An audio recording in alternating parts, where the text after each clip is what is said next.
I never watched The Lion King 2 as a kid.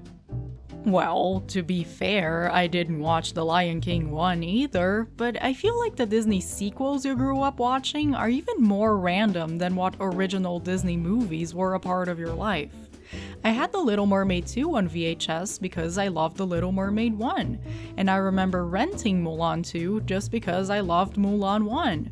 But since I never cared for The Lion King, it never occurred to me to watch the second film. I just watched it now because the internet told me to do it, and I gotta say, I get it. You're all in love with the hot emo lion. I mean, okay, this movie has a lot going for it. It's the official continuation story of The Lion King, which is also known as the highest grossing traditionally animated movie of all time, so you've already got a bunch of fans hooked. It's got some catchy musical numbers, some great visuals, some nice characters, and a cool Romeo and Juliet vibe going on.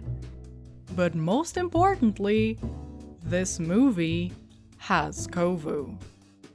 Kovu is to The Lion King what Zuko is to The Last Airbender. A bad boy with childhood trauma and a secret heart of gold that is slowly revealed through love and found family tropes, and you are lying if you say he wasn't your childhood crush. But you can't just give a boy eyeliner and act like that's enough to carry a story. You have to craft a nice plot around him and give him the space to show his true potential. And that, my friends, is the real secret of Lion King 2. It knew exactly how to devise the perfect narrative formula to make our hearts swoon. So let's hop on this wild adventure and uncover nature's wonders, because I want to talk about Simba's Pride. The Lion King 2 Simba's Pride continues the story of Simba, now king of the Pride Lands, but this time focusing on his daughter Kiara, an adventurous lioness who wants to explore the world and create her own destiny. As a kid, she bonds with Kovu, the son of Zira, who is the ruler of a gang of lions that was banished for being bad? For liking Scar? For having darker eye circles? The movie doesn't go into too much detail, but you get the vibe pretty fast. So yeah, you've got your opposite factions, your two kids in love, your forbidden romance. It's so very Shakespearean of them. This movie is not trying to hide the inspiration that it found in Romeo and Juliet, much like the original Lion King was pretty chill with admitting that it borrowed some stuff from Hamlet. Except, just calling this movie a retelling of the play would not only be inaccurate, it would also miss most of the fun. Zira was furious at Kovu for befriending the enemy, but then she realizes that she could use this to her advantage. Over the following years, she trained Kovu to believe that his mission was to get close to Kiara as an excuse to gain Simba's trust, only for the boy to then strike and get rid of the monarch once and for all, becoming the new king of the Pride Lands. Meanwhile, Kiara spent her youth trying to gain her independence and overcome her father's protectiveness. During her first hunt, she is caught in the middle of a wildfire caused by the outcasts and is rescued by Kovu, who claims to have left his clan behind. He tries to join Simba's gang, but although his presence is tolerated, he isn't immediately welcome there. Now he has the perfect chance to truly put his plan into action. Except his attempts to bond with Kiara might be more sincere than he's willing to admit. And now I gotta pause to talk about how great the characters are. We already knew Simba from his Lion King days. Kid wants to be king, gets into some adventures, watches his father getting trampled, runs away in guilt, gets adopted by a low-key gay couple, returns to overthrow a tyrant, just your regular lion stuff. I admire the sequel's determination to explore an older version of Simba instead of going the midquel route and focusing on him as a kid, which, in my opinion, would have been a very easy way out because Simba was indeed a really marketable lion cub. Following the character as he lives his life post-movie means they have to strike a delicate balance. His personality must have changed a little, otherwise it's just boring, but it also can't change too wildly, or it feels out of touch. I think the sequel does a really good job with what they had, and part of it comes from how Simba deals with his childhood experiences. It's clear that he's been through some heavy stuff, and it takes a toll on him. He talks to Nala about how much danger they put themselves in as cubs. He has recurring nightmares about losing his father and being manipulated by Scar. And this all culminates into his fear of letting his daughter go through the same perils. Simba is rather protective of Kiara, which feels pretty fair. He can be overbearing at first, causing the kid to wish for more independence, but he's still rational enough that he can be reasoned with. He lets her do her own thing, but still sends his friends to look out for her, and you have to understand where he's coming from. I mean, you leave the girl alone for 5 minutes and she gets herself into a crocodile pit. Still, the older she gets, the more she wishes her father would trust her to look out for herself, despite his anxieties. His distrust of Kovu is biased, but understandable. Scar was not only a threat to the Pride Lands, but he also kinda ruined Simba's life back then, so of course the king would wish to get rid of Pride Rock's bad apples. He is afraid that Kovu is bad news, much like the rest of the outcasts once were, and he intends to keep their clans separate for the good of his own people. Which leads us to Zira, the apparent leader of the Banished Lions. She is a follower of Scar's thinking and has great expectations for her son Kovu, because Scar saw a lot of potential in the kid back when he was still alive. Zira can be seen as Simba's opposite. She is conniving, selfish, and manipulative, so it's no wonder that she got kicked out by the king. This difference can also be seen in the way that they both treat their offspring. Simba is protective of Kiara because he doesn't want her to go through the same hardships he did as a child, so he ends up sheltering her more than she would like in the name of her safety. Meanwhile, Zira is more than willing to gamble with her son's life just to prove a point, daring Simba to kill Kovu when he first meets Kiara as punishment for trespassing. When Simba talks to Kiara about how she will have to be queen someday, he does it out of a sense of love and worry. He wishes her to be prepared to deal with his passing when the time comes, just like he wishes he would have been able to deal with his father's departure. He wants her to forge her own path and hopes that her ruling is based on kindness. When Zira speaks of how Kovu will be king, she is less concerned about the cub's independence and is more focused on her own power. She wants him to rule in the name of Scar's teachings, carrying out her wishes as well instead of what Kovu wants. She neglects her other children in favor of her youngest, because Kovu was Scar's protege, and therefore, he is the only one who can grant her the power she wishes for. The way in which those kids are raised also affects them.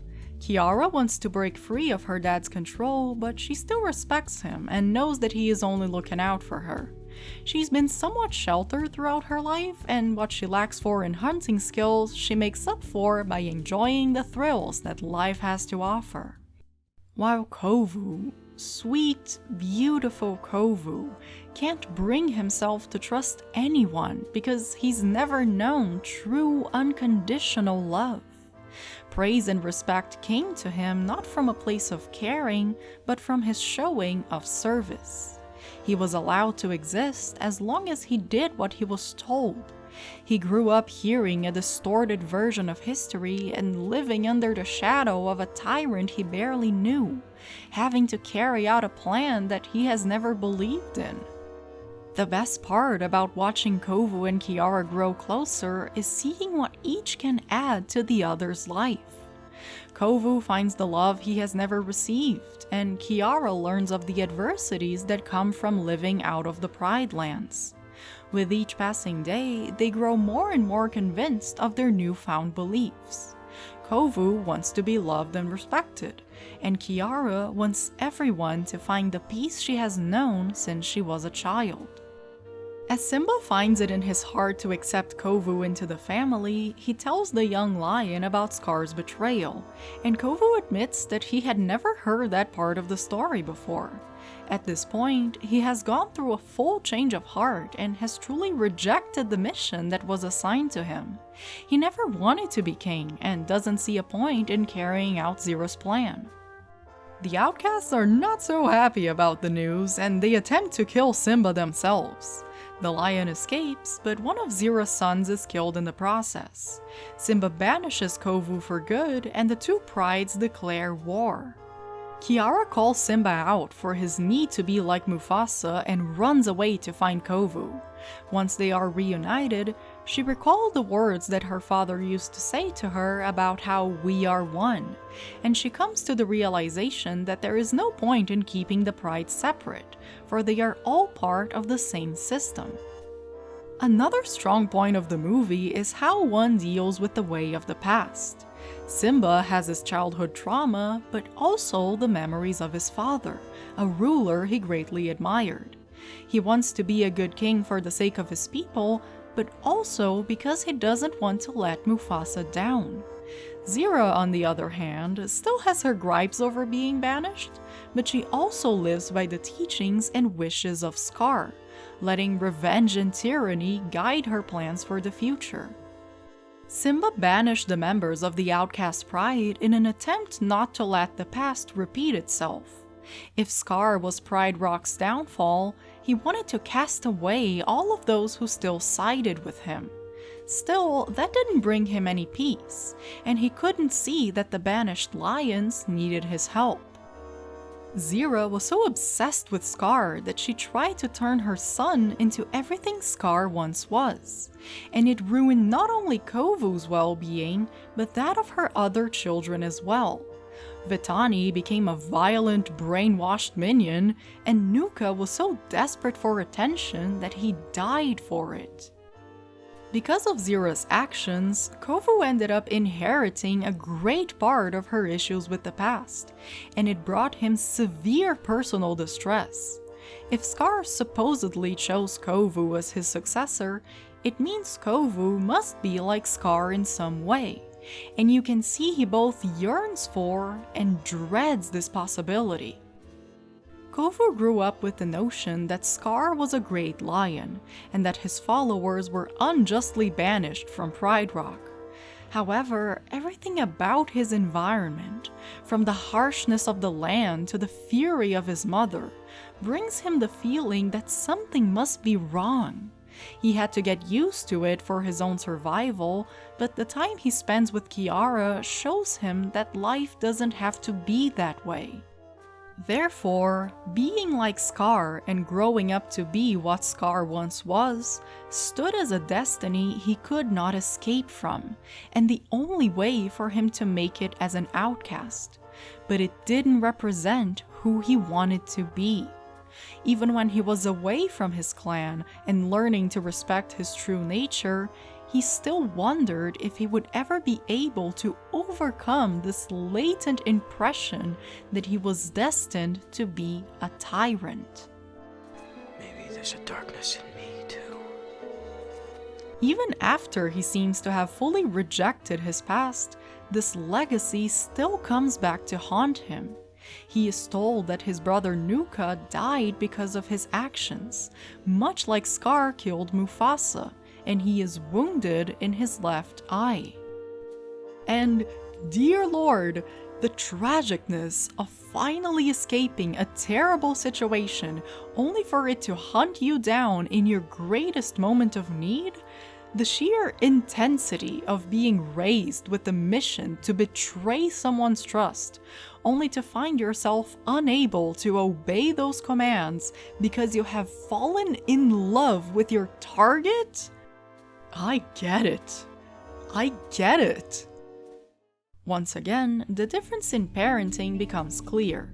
Simba wants Kiara to be a great ruler, but he never demanded that she act a certain way. Even though he feels great pressure to be like Mufasa, he still let Kiara forge her own destiny and personality. As for Zira, she was so focused on keeping the memory of Scar alive that she basically forced her son to become him. Nuka died not because of Kovu, but as a direct result from the lack of attention Zira had given him over the years. And the wound on Kovu's eyes was the consequence of her striking him. It's the children who cause the parents to overcome their gripes with the past. Kovu renounces his scarification by leaving the outcast behind and joining Kiara in her efforts to save Simba's kingdom. And Kiara makes her father realize that segregation won't bring peace. Zira later perishes in the hands of her own arrogance, and Simba welcomes the outcasts back into his pride, finally feeling as though he was able to honor his father's legacy. It's good stuff! Honestly, the whole thing was explained by the title of the movie. Simba's pride refers to his kingdom now that he rules over the Pride Lands. But this story is about Kiara as much as it is about him. And pride here can refer to her, as parents can call their kids such, like his pride and joy. In the end, it was Simba's pride, as in his ego, that was stopping him from reuniting the clans. And if you look at the movie through the perspective that all creatures are part of the same system, then every lion has always been a part of the same group which had been unfairly divided. All part of Simba's pride. That's a super clever title, but reading the word pride so many times just makes me think more and more of pride, like gay rights. Like, I have zero nostalgia for this movie. I had never watched it until this year, so everything I say comes from a place relatively free of the biases of childhood wonder. And I liked it. I get it. To be fair, I feel like the first movie was a lot grander than this one. This doesn't really come from the story itself, because if you look at what's at stake, the plot here might be even more important than the one in the original film. But the first Lion King had these fantastic shots that brought a stunning sense of adventure and scale, coupled with a larger-than-life soundtrack, and the sequel tries its best to capture that same feeling, but it still lacks a little spark. That's not to say it's a bad film by any means. In fact, when you compare it to the other direct-to-video Disney sequels that were coming out at the time, the animation is outstandingly better, and they try their best to incorporate some colorful and creative sequences as well. The songs were pretty catchy, as hard as it is to compete with Elton John. I'm still humming the Upendi tune, and the opening piece does a nice job at trying to recapture the impressiveness of the Circle of Life. The comedy of this movie is also worthy of praise. I feel like it's easy to overuse your comic relief, and Timon and Pumbaa can overstay their welcome at times, but here they got a good laugh out of me every time they showed up. What really makes this movie, though, has to be the characters. They feel very fleshed out, their motivations are easy to follow, their conflicts are perfectly believable. I like following them around, I like seeing what they're up to. The old stuff feels comforting, the new stuff feels refreshing, and the bad boy lion stuff feels magnificent. Surely this is one of the sequels that Disney can be proud of. Thank you for watching. Well, hello there. It was very nice of you to watch this video. Special thanks to my beautiful patrons for making videos like these possible. You guys make me proud to have a pride like you. If you have enjoyed the video, you can also help me out by clicking the like button, subscribing to the channel, and clicking the notification bell too. You can also follow me on Twitter and share this video with your friends. Feel free to leave a comment down below, especially if it is about how much you love The Lion King. Thank you so much for watching, and I'll see you on my next video. Bye!